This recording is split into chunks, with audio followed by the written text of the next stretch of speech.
Hello everyone, and welcome to my channel and another comic book review.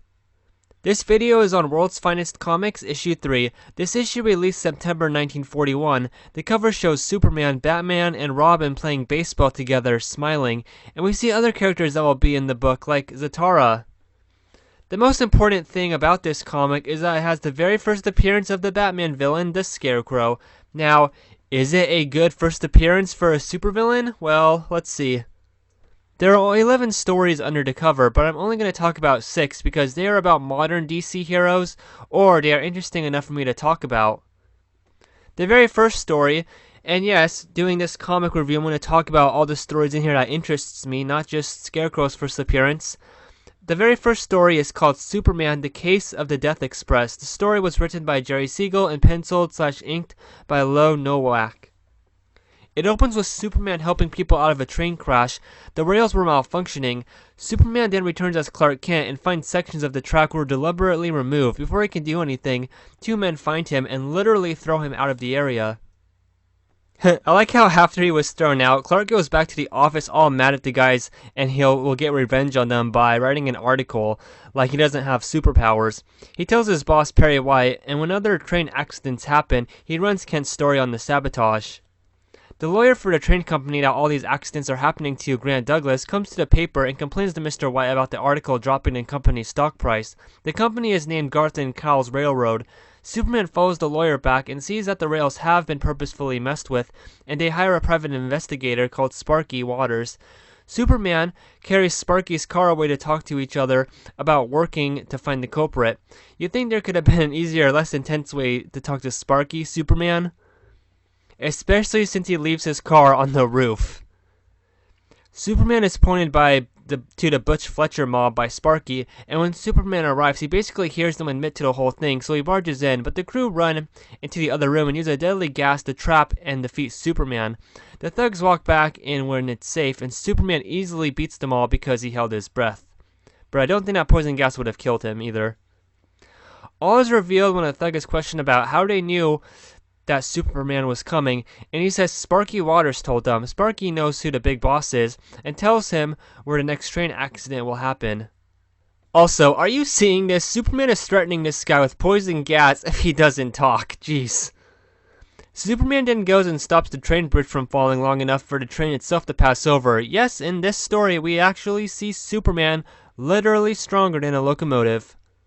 Okay, the reason this is all happening is so one of the board members, I think industrialist Thornton Bigsby of Garth and Coles, can buy all the stock for a low price. Only Sparky knows the truth, so he must die. He actually gets shot and thrown out the window. Superman catches Sparky, still alive, and confronts the big boss, but gets shot point blank by him.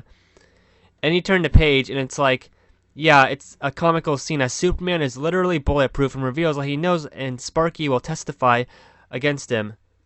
Yeah, the previous page ends off on just a shot of the gun going off like that's gonna kill Superman like it was a big, oh no moment.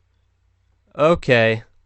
Right before the end of the issue, like the last 3 panels, the industrialist pulls out a pill to kill himself with, but Superman grabs his arm and stops him and ties him up with Sparky, with the ending having Clark Kent be happy that justice caught those villains.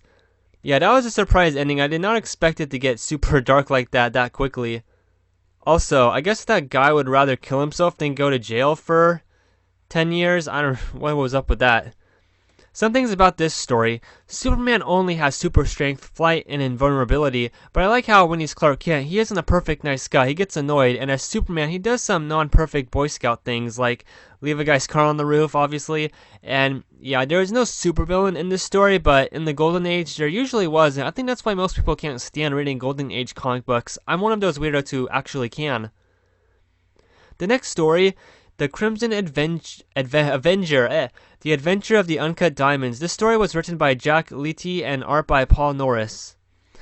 At the airport, $5 million of diamonds have been stolen. A girl tricked a man who was carrying the loot into a car, and then he went missing. Well, it's up to this Crimson Avenger guy and his chauffeur, Wing, go around town and find the criminals who still have the old man with them, and he gets in the costume and beats them all up. The Crimson Avenger was only in costume for 5 panels in the story. It was super short, only 5 pages, and it went exactly as I thought it would. Actually, it didn't. It was even more simple than that.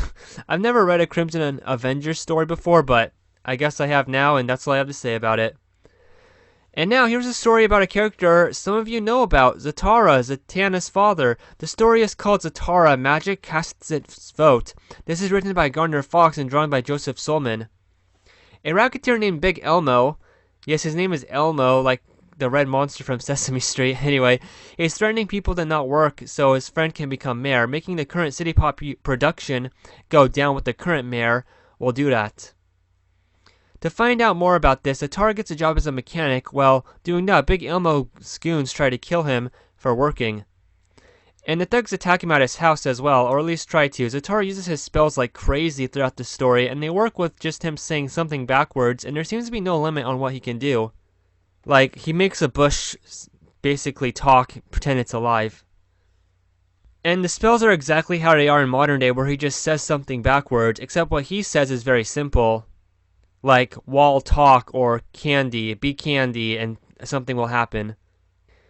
Eventually, Big Elmo backs off, and Zatara has saved a bunch of blue-collar jobs, and he gives a motivating comment on how important it is to work. The coolest thing about this story is seeing Zatara play ultimately little pranks on these guys who are trying to stop him from working to keep them away from the mechanic job, like giving them hot feet and turning their weapons into candy and balloons. And because Zatara is a magician, I figure he doesn't have to have a secret identity here because everyone knows him and that he's doing this stuff.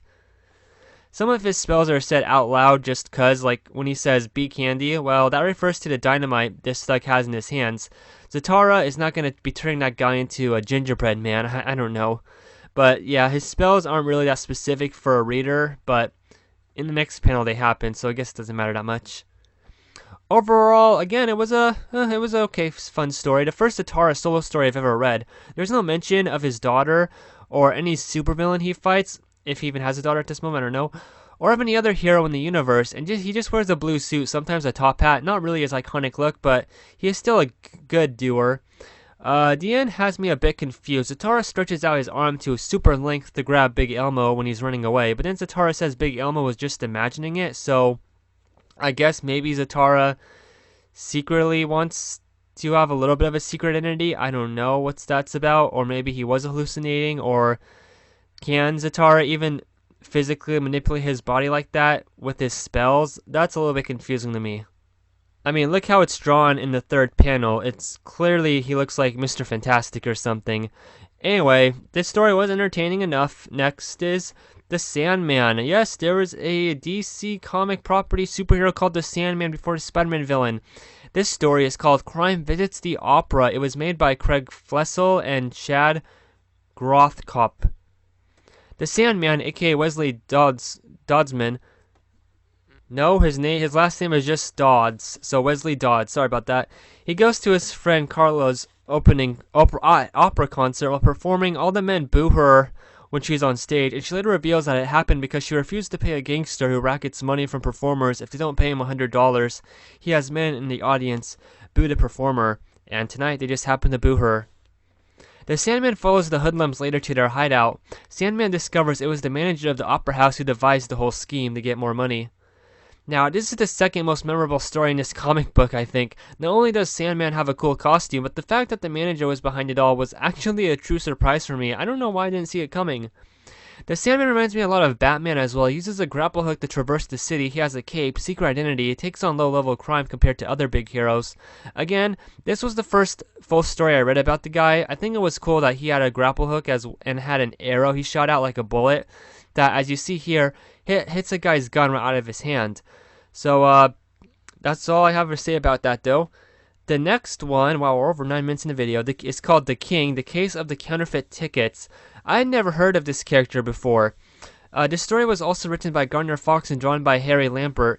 The King is a master of disguise who fights for justice. He's like if the Spider-Man villain Chameleon was a hero. In here, the King goes after some guys who are creating forgery food tickets. So the King, who is a normal-looking blonde man, as you just see in the first panel on screen, he decides to disguise himself as one of the crooks he has tied up. He follows the crook's partner to a character named the Witch's house. She came up with the idea, but now that the crooks are stealing from charities, she decides to quit helping them. She almost gets killed for it until the King, who she knows already, and guesses his true identity under the face of the crook, who said not to kill her, The two team up to stop the forgery plot. I kind of wish I had read more about the king before this, because he and the witch have a relationship throughout the stories of him. Every now and then, I guess. Maybe it was more of... I don't know much. I won't speculate and confuse myself. Apparently, this girl, the witch, is a sort of ally to the king overall, as she helps the king and shoots the thugs at the very end, ending the fight between the king and the henchmen. Also, I noticed that in this comic, a lot of people get shot with guns point blank, but don't die. Not just this story, this whole comic issue, World's Finest issue 3. Yeah, it's very likely they got shot and it's not fatally, but it just happens a lot. I had never heard of the king before reading this once again, and he seemed like a really unique character for the time. The last story in this comic here is the most famous one, Batman: The Riddle of the Human Scarecrow. The story was written by Bill Finger and penciled by Bob Kane and Jerry Robinson. Of course, Bill and Bob are Batman's creators and inked by George Rousseros. On the front page, they make Scarecrow look like a giant, which I love, and the intro paragraph to this story uses the word fear so liberally that it becomes humorous to me. Like, they use the word fear, let me see, 4 times in one paragraph, almost repeating the word over and over again, like, come on. Okay, so we first learned about Jonathan Crane's life, how he liked to scare birds on the ground so they would fly away, and now we see him as an adult. He became a psychology professor at Gotham University. We see him teaching a class on the simple psychology of fear, people being scared of a dangerous object after seeing what it can do. For an example he brings to class is literally a gun firing one, destroying I think a flower pot, empty flower pot. Anyway, after hearing his co-workers later laugh at his poor appearance since he spends all his money on books, he gets an idea to use fear to get more money. As the Scarecrow, Crane goes to a man being sued by his business partner and offers to scare the partner into dropping the suit. To persuade him, he doesn't use, I don't know, fear gas like we can assume Scarecrow would do nowadays. He doesn't have that in this story in any way, actually. Instead, he pulls out a gun and shoots the guy, injuring him. It just so happens on Scarecrow's first night out, the Batman with Robin show up and chase him down the fire escape into the street. Scarecrow actually manages to escape the two heroes by leaping over the fence, and this dialogue here is super golden age. Like, come on, Scarecrow, take that. What a great comeback. Not really. Oh well. After that night, Jonathan Crane gets fired from his teaching job. He then decides to go all in with being a supervillain, causing a panic and everyone questioning where he will strike again. Okay, Batman actually does find him again and confirms that Jonathan Crane is the Scarecrow because the last crime was a robbery of books from the rare book department, but Crane actually sees through Batman's disguise as a man who wants to come into Crane's house to use the phone. Batman did that just to make sure it was Jonathan Crane who stole those books. One thing I saw online about this story was a theory that Jonathan Crane was based off of Ichabod Crane from Sleepy Hollow. I mean, he's tall and skinny, wears old clothes, and kind of has that character's face too, so I actually don't think that's a far-off guess. It probably is what happened. All we get on Scarecrow's backstory growing up is that he liked to scare birds. That's what apparently started his drop into turning evil, but like, when I was a kid, I did that. It was fun to see him fly away. This is a really weak setup, and this is one panel, and that's all we get with Scarecrow as a kid growing up before he's a teacher. I really like the artwork for Scarecrow's scenes here. They're haunting like Halloween, and his outfit looks cool and makes sense for Crane at this moment, needing a cheap, quick costume, so he wears brown pants and a shirt, and a sack mask with a straw hat. I also like how Bruce Wayne always has some part of his alter ego's detective skills active, even when he's just meeting a friend, not even trying to track down anybody. In here, he hears about a professor getting fired and that guy liked rare books, nicknamed the Scarecrow, and had a huge roll of cash he flaunted to his boss when he was quitting.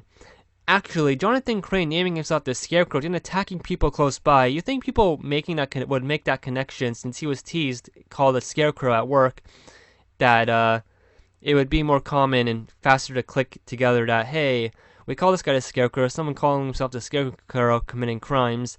They could be the same guy, especially since they look the same, body-wise. Anyway. Now, Scarecrow leaves a calling card in this story after he kills someone, and from what I can tell, it's the only time he's ever done this, leaves straw on the dead people he killed. And he also throws it as a little tease for his entrance into a room. And he kills at least one guy in this story. The first guy he threatened who didn't drop the lawsuit. Actually, about the straw, the most unique thing about Scarecrow's design here is his hat with straw. I imagine the straw he left on the dead body was from his hat. I wish they permanently kept that for Scarecrow. Okay, as I was saying, my laptop just shut down. Thankfully, it saved what I did. Okay, continue. The most unique thing about Scarecrow's design in here is his hat, with straw sticking out. I imagine the straw he left on the dead body was from his hat. I wish they permanently kept that for Scarecrow. It's just a hood or a hat with no straw coming out of the top is just what he has on his head or over his head and mask now. No hat at all, just a mask usually, actually. But anyway. This is not a good first appearance for a supervillain. One of the worst first appearances, especially with 2020 vision.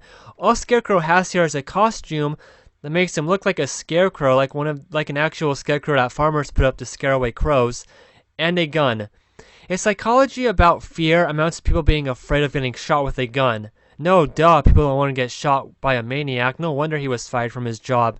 This also shows Scarecrow going head-to-head against Batman with no advantage like having Batman be affected with his fear toxin. That's a bit far-fetched having Scarecrow be able to almost take down Batman in hand-to-hand combat, especially since Jonathan Crane just started his criminal career and now he can go up against the dynamic duo? No way.